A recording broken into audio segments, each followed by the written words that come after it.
तो या तो बैंक को पहले से आपका प्रोफाइल पता था और उन्होंने एप्लीकेशन के जरिए आपको लोन दे दिया, प्री अप्रूव्ड लोन, यदि आपका तो 10 लाख का लोन अप्रूव हो रहा है जी ले लो, आपका जी 2 लाख का और हो रहा है ले लो, या तो ऐसे आएगा। इसका मतलब उनको पहले से मालूम है कि आप पेइंग कैपेसिटी आपकी ठीक है, आप ठीक ठाक कमाते हो और लोन चुकता कर सकते हो, तो बैंक ने अपने आप आपको लोन दे दिया। दूसरा, आप लोन लेने गए तो बैंक ने सबसे पहले आपसे पूछा, हाँ जी आपका खाता बैंक में है क्या? देखना बिल्कुल यही होता है, आप गए मैनेजर से मिले कि लोन लेना है, आपका खाता हमारे बैंक में है, हाँ जी वो खाता नंबर बताओ, खाता नंबर चेक किया, उस खाते में आपके बारे में सारी जानकारी है, आप नौकरी करते हो या बिजनेस करते हो या कितनी ट्रांजैक्शन है, महीने की कितनी है, साल की कितनी है, सैलरी है या क्या है, वो देखेगा प्रोफाइल। उसी टाइम उसका पैन नंबर भी वहां पर है आपका अपडेट उसके पास, नहीं है तो वो आपसे मांगेगा पैन नंबर, पैन नंबर डाल के आपका सिबिल चेक करेगा, फिर आपसे पूछेगा कौन सा लोन है आपको लेना, पर्सनल लोन की ये लिमिट है, फलाने मतलब लोन की, आपके कार लोन की ये लिमिट है, हाउस लोन की ये है, जैसे जैसा लोन है, सिक्योर्ड है, इनसिक्योर्ड है, वो लोन की लिमिट के हिसाब से वो तय करेगा। ऐसा ही होता है जी।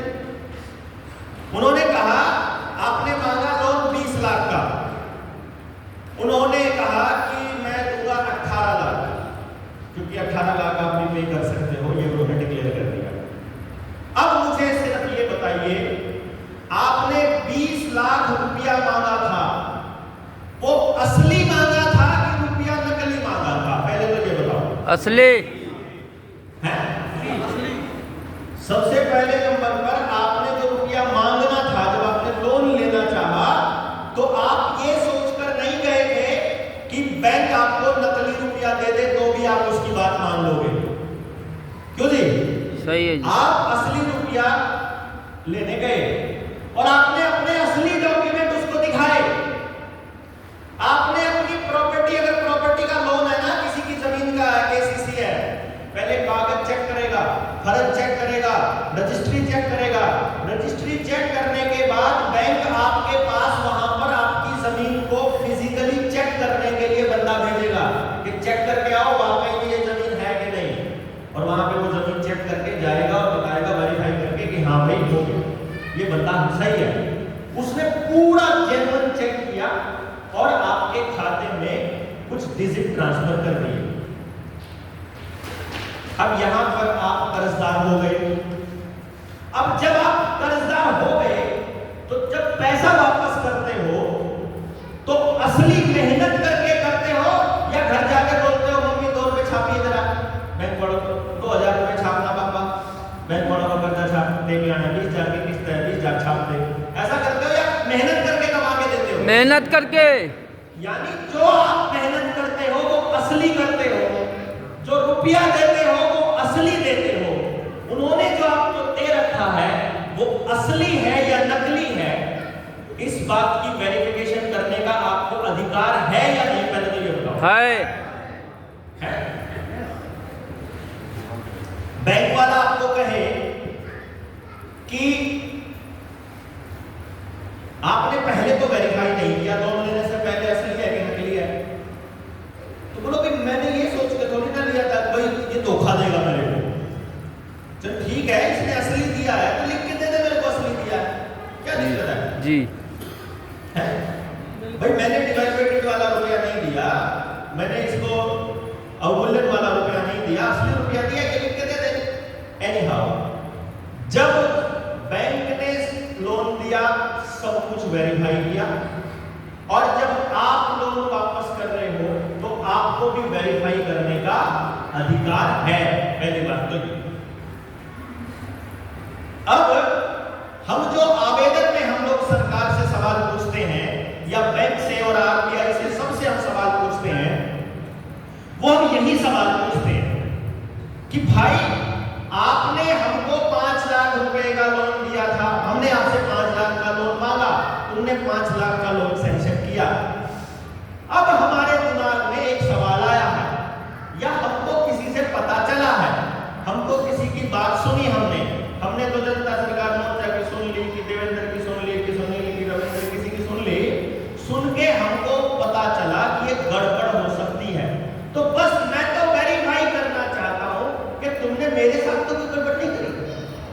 भाई उसके साथ गलती होगी।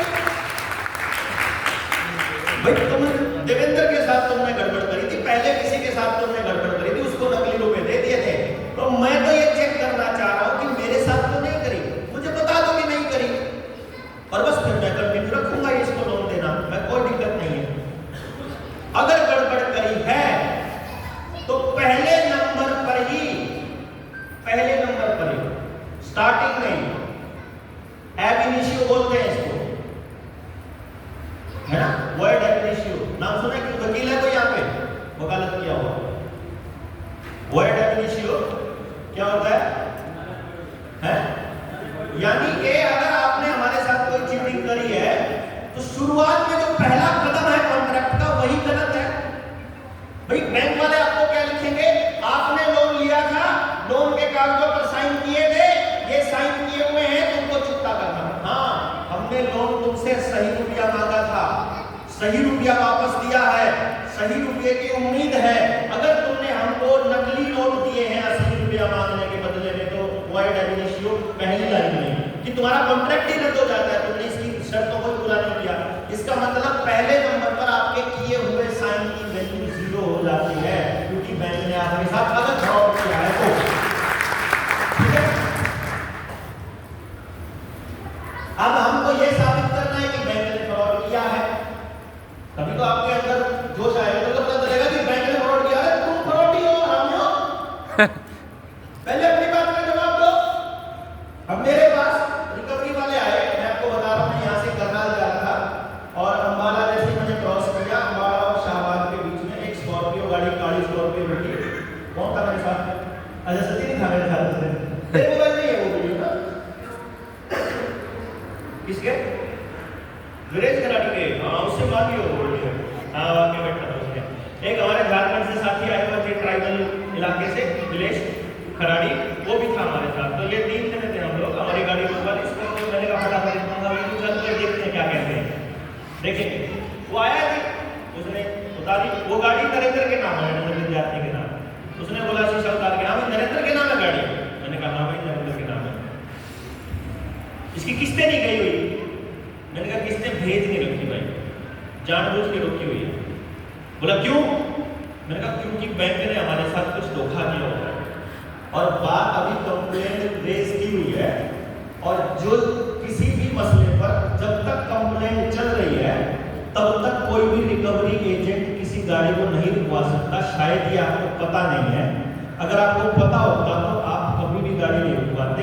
आपको मालूम है आपकी रिकवरी एजेंसी का लाइसेंस रद्द हो सकता है। बोला कागज दिखाओ जो आपने। मैं कहा आवेदन दिया हुआ है, आवेदन दिया हुआ है। तुमने कहा आवेदन दिखाओ आवेदन। तो मैंने कहा तुम कौन हो? यही थी ना, तुम कौन हो भाई? तुमको क्यों दिखाओ? तुम थर्ड पार्टी हो, तुम प्राइवेट एजेंसी हो, तुमको क्यों दिखाओ? मैंने बैंक के साथ मेरा मसला, मैंने बैंक को कागज भेजे हुए, बैंक जवाब देगा। आप बैंक से पूछिए इस गाड़ी का नंबर सही है कि गलत, इसका कोई अगर कंप्लेंट, क्योंकि ये रिकवरी का नियम है, आरबीआई की तरफ से ये इंस्ट्रक्शंस है हर एक बैंक को और हर रिकवरी एजेंसी को कि अगर किसी लोन के मसले पर किसी कस्टमर का अगर कोई कंप्लेंट है या कोई इशू रेज किया हुआ है तो उसका रिकवरी वाली प्रोसेस वहीं पर रुक जाएगी। तो सबसे पहले नंबर पर तो हमने आवेदन लगाया, लगाते ही रिकवरी प्रोसेस रुक जानी चाहिए, ये आरबीआई का नियम है। सबसे पहली बात तो रिकवरी वाला कोई आ ही नहीं सकता। एक साथी ने लिखा हुआ था एक क्वेश्चन के अंदर कि रिकवरी एजेंट मेरे गांव का है, वो रोज शाम को आके मेरे घर आ जाता है। उसके लिए बता दूं मैं, रिकवरी एजेंट आई पहली बात तो आ नहीं सकता। दूसरे नंबर पर आएगा तो फोन करके अपॉइंटमेंट लेके आ सकता है। ये रिकवरी एजेंसी को नियम दिए हुए, उसको पूछ लेना आज जाकर के कैसा है, ये वीडियो दिखा देना कि इतनी बारी काट के बता देना रिकवरी एजेंट को कि पहले ये बात सुन ले, अगर इसमें झूठ हो तो बता। अगर इसके बाद भी वो कहता मैं नहीं मानता ये बातें, तो वो गुंडा करती है। फिर गुंडा करने का इलाज रखा भाई, फिर कुछ नहीं है भाई। गुंडा अगर कोई घर में घुस रहा है, देखो कायदे से कोई बैंक का कर्मचारी आएगा, कायदे से आएगा तो स्वागत है, कायदे से बाहर जाएगा तो उसको रगड़ा जाना चाहिए। क्यों जी? बिल्कुल बिल्कुल बिल्कुल जी। जो मर्जी इलाज करो, फिर आप कुछ नहीं कहते भाई, ठीक है ना? फिर आप वो अगर कल को हमारे घर में कुछ उसके कुछ भी गएगा यार, फिर हम चुपचाप थोड़ी मान लेंगे लोन के बदले में। चलो रिकवरी वाले पॉइंट पे आगे, फिर लोन वाले पे आएंगे। रिकवरी वाले पॉइंट पे सुन लो, कोई कर्मचारी आपको ऑफिस आवर के अतिरिक्त कॉल नहीं कर सकता। अगर 9 से 5 का, 9 से 6 का या 8 से 7 का जो भी समय है रिकवरी का, आप बैंक की वेबसाइट पर जाइए। बैंक की वेबसाइट जिस बैंक से आपने लोन लिया हुआ है, उस बैंक की वेबसाइट के ऊपर रिकवरी एजेंसीज का नाम लिखा होता है कि हमारी ये रिकवरी एजेंसियों को हमने ठेका दिया हुआ है। उन रिकवरी एजेंसियों के मालिकों के नंबर लिखे होते हैं, वहां पर सब कुछ लिखा होता है। वो लिखो और जो रिकवरी एजेंसी वाला आपके यहाँ आता है, बैंक वालों को कंप्लेंट करके बोलो कि ये आदमी आता है, इसका ये फोन नंबर है, मेल करो आप, वो आदमी की रिकवरी एजेंसी गायब हो जाएगी, खत्म हो जाएगी, जो आदमी गलत करेगा। तो इसमें मजबूत आप सबसे पहली बात, ऑफिस के जो टाइम है उससे पहले कॉल नहीं कर सकता, उसके बाद कॉल नहीं कर सकता। दूसरा, फोन पर आपसे जबरदस्ती करने की या धमकी देने की या जोर से भी नहीं बोल सकता। वो पोलाइटली बोलेगा, वो प्यार से आपको समझा सकता है कि अगर आप लोन चुकता नहीं करेंगे तो आपका सिविल खराब हो जाएगा। वकील साहब गलत तो नहीं कह रहा, ठीक है। दूसरे नंबर पर कोई गलत हो तो आप आगे बोल देना ये गलत है, ठीक है। अब वो आपको धमका नहीं सकता, आपके माता पिता को, यहां तक कि आपकी पत्नी को भी नहीं बता सकता कि इस बंदे ने लोन लिया हुआ है। समझ गए? अगर उसने आपके परिवार के सामने आपसे पैसे मांग लिए या उसने किसी के सामने आपसे पैसे मांग लिए तो कंप्लेंट करो उसी टाइम, इसकी रिकवरी की एजेंसी रद्द करो, करी जाए। आप कंप्लेंट नहीं करते, हमको ज्ञान ही समझ ही नहीं है कि ये आदमी गलत कर रहा है पहले नंबर पर। इससे आगे वो किसी रिश्तेदार के यहां फोन नहीं कर सकता। अभी एक कॉल आई थी, मेरे क्वेश्चन है इसके अंदर, ये एप्लीकेशन पे जो लोन लिया हुआ है उसने वहां से सारा डेटा उठा लिया और वो रिश्तेदारों को फोन करते हैं। आपके घर वालों को ही नहीं बता सकते, रिश्तेदारों को कैसे बता देंगे? फटाक से कंप्लेंट रेज करके बताओ, वहां बैंकों को बताओ कि इस आदमी ने इस बंदे के पास फोन किया इस तारीख को। अगर रिकॉर्डिंग है तो वो रिकॉर्डिंग अटैच करके मेल में अटैच कर दो, बात खत्म। आप उसकी एजेंसी गायब। तो यहाँ पर रिकवरी एजेंसी की टेंशन खत्म हो गई थी। जब तक कोई भी कंप्लेंट रेज की हुई है, रिकवरी वहीं पर रुक जाएगी। रिकवरी एजेंट ना बदतमीजी कर सकता, ना अननेसेसरी फोन कर सकता, ना फोन पर जोर से बोल सकता, ना किसी और के सामने बता सकता, ना आपको रास्ते में गाड़ी रुकवा सकता। ये भी बता दूं आपको, रास्ते में गाड़ी रुकवा भी नहीं सकता। गाड़ी छीनना तो दूर की बात है, अगर आपसे गाड़ी छीन रहा है इसका मतलब या तो आपने उसको कुछ बोला नहीं या आपके पास नट नहीं। भाई आप अपनी गाड़ी में देखो, जैसे कई बार एक साथी है, यहाँ अपने साथी है, ट्रक है। अब ट्रक के अंदर ट्रक का जो ड्राइवर है उसने क्या टिक्का ले रखा किसी से लड़ने का? भाई ट्रक जाएगा तो मालिक का जाएगा। अगर वो ट्रक पे ऊपर ड्राइवर मालिक हो, उसको बोल दो ट्रक में तेरा इतना हिस्सा है, मैं इसका इलाज बता रहा हूँ, ट्रक की कमाई में हिस्सा दे दो उसको कि ये ट्रक अगर बचेगा तो तेरी कमाई का इतना हिस्सा है। अगर ट्रक उसका हो गया, ट्रक का हिस्सा, तो ट्रक का मालिक हो गया, उसको बोल तू मालिक है। मालिक हो गया तो अब मालिक होने के बाद अब तू ट्रेनिंग समझ, ट्रक के चारों तरफ में कैमरे लगा दो, 360 डिग्री वाला कैमरा आता है। कोई भी आदमी गाड़ी रुकवाएगा, साउंड वाला कैमरा होगा, हमारा ड्राइवर उसको बताएगा भाई इसका आवेदन गया हुआ है, बैंक वालों की तरफ से जैसे ही संतोषजनक जवाब आ जाएगा पैसे पहुंच जाएंगे, कोई दिक्कत नहीं है, हमने ये जो लोग की हुई है, बैंक ने हमारे साथ कुछ ठगी करी हुई है। पहली बात तो रिकवरी वाले कुछ नहीं बोलते, लेकिन रिकवरी वालों को ये पता है कि हरियाणा का ट्रक है और यहाँ जा रहा है, टोल टैक्स वालों के साथ सेटिंग करके रखते हैं। जैसे टोल क्रॉस करता है ट्रक, वैसे ही टोल वालों को बोला ये वाला नंबर आ गया भाई, ठीक, तो वो जाकर के आगे रुकवा लेते हैं।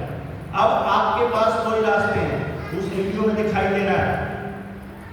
अगली लाइन जो मैंने रिकवरी वाले केस में बताई थी, कोई भी रिकवरी एजेंट आपकी गाड़ी में लगी हुई चाबी नहीं निकाल सकता। कोई भी रिकवरी एजेंट जबरदस्ती आपको गाड़ी से नीचे नहीं उतार सकता। कोई आपकी गाड़ी में चढ़कर उस गाड़ी को कहीं तक नहीं लेके जा सकता। अगर वो ले जाने लगे, आप वहां पर रखे हुए किसी भी चीज से उसका कुछ भी कर सकते हो, क्योंकि तब आप अपनी जान की रक्षा करने के लिए कर रहे हैं। वकील साहब गलत तो नहीं कह रहा हूं, ये वकील बैठे हैं, तो ठीक बात है, और एक ही बात है, प्रैक्टिस भी करते हैं लेकिन पता तो है ना आपके बात है। ठीक है नहीं बात जी? तो अब यहां बताओ क्या समस्या है? जब कोई आपसे गाड़ी छीन ही नहीं सकता तो वो तो गुंडागर्दी कर रहे हैं। अभी इस वक्त भी उड़ीसा में एक मसला चला हुआ है। उड़ीसा के एक बंदे की ट्रक ले गए थे और अभी वो ट्रक यार्ड से और थाने में आ गया है और कल वो अपने साथी को मिल जाएगा और बिना एक पैसा दिए बैंक पर, सिर्फ इस बात पर सिरदर्दी लेनी पड़ती है। भैया आपको थाने में 20-50 लोग जाने, वहां जाकर के बैठ जाओ। अब हमारे लोगों के पास अगर टाइम नहीं है बैठने का तो फिर क्या करेगा? है हाँ, लड़ने का टाइम नहीं है तो फिर तो उनके तो फिर हौसले बुलंद हो जाएंगे। अगर हमारे पास लड़ने का समय है, बैठने का, यहाँ बैठे भाई, जब तक समाधान नहीं होता, समाधान दो ना, कानूनी समाधान दो हमको नियम के हिसाब से दो। यूनिवर्सल लॉ टूटना नहीं चाहिए। सबसे बड़ा है दुनिया की हर सरकार, हर अदालत, हर आईपीसी, हर चीज से बड़ा यूनिवर्सल लॉ। क्यों जी?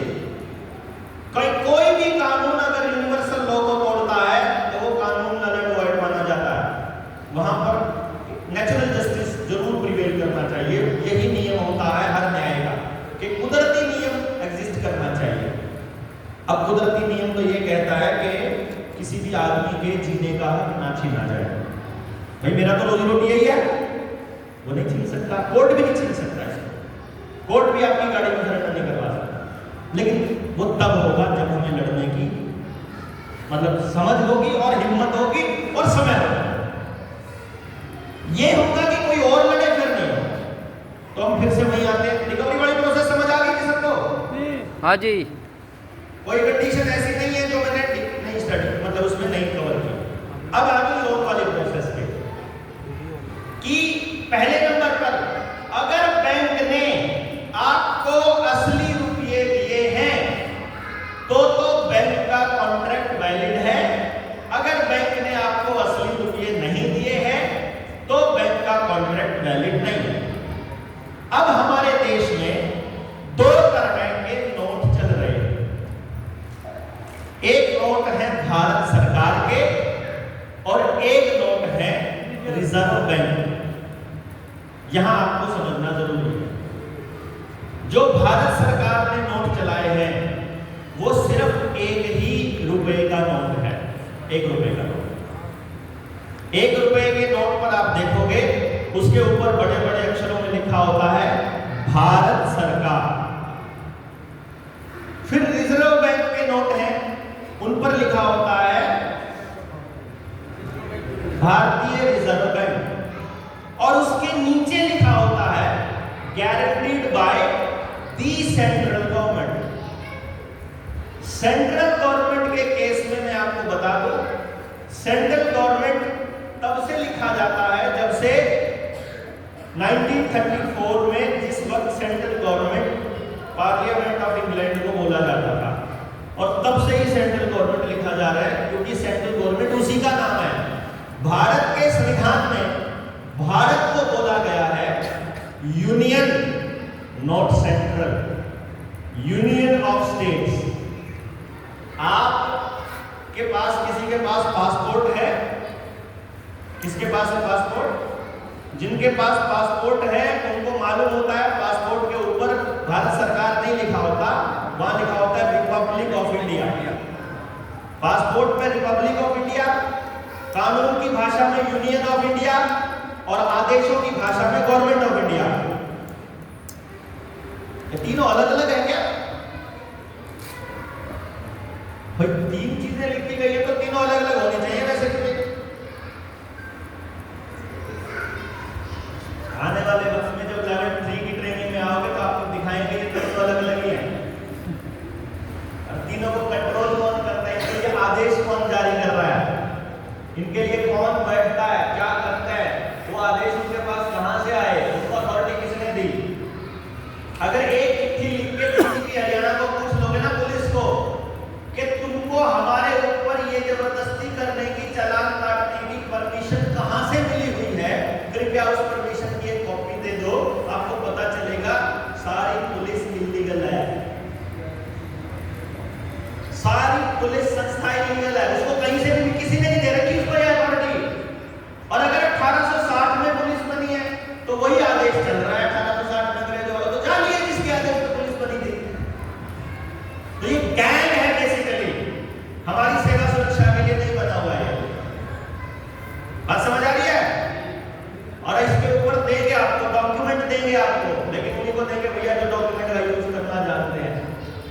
फेसबुक पर डालना जानते हैं, जो यूट्यूब पर ही डालना जानते हैं, जो व्हाट्सएप खेलना जानते हैं, उनकी बस का नहीं है ये लड़ाई।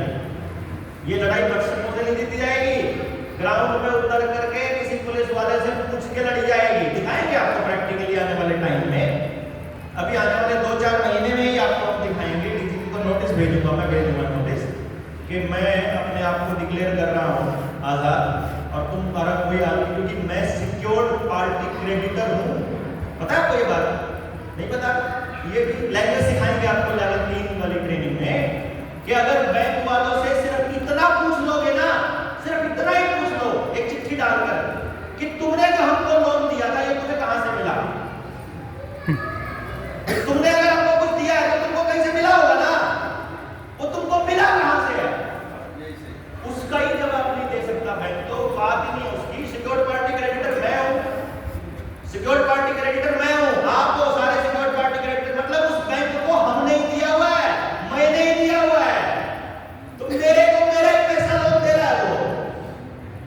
ऐसा लपेटेंगे इनको। आप अगर अपने पास सत्या का लोना, मैं आज लपेट दूं भाई, सब कुछ है अपने पास, सब कुछ है। और अपने पास 4 जने जाएंगे वहां, मारेंगे, लड़की खींच के जेलों में डाल के आतंकवादी घोषित करके रख देंगे, कुछ फायदा नहीं। जब तक जन जन तक ये बात नहीं आएगी कि यार असल में चोर तो ये है।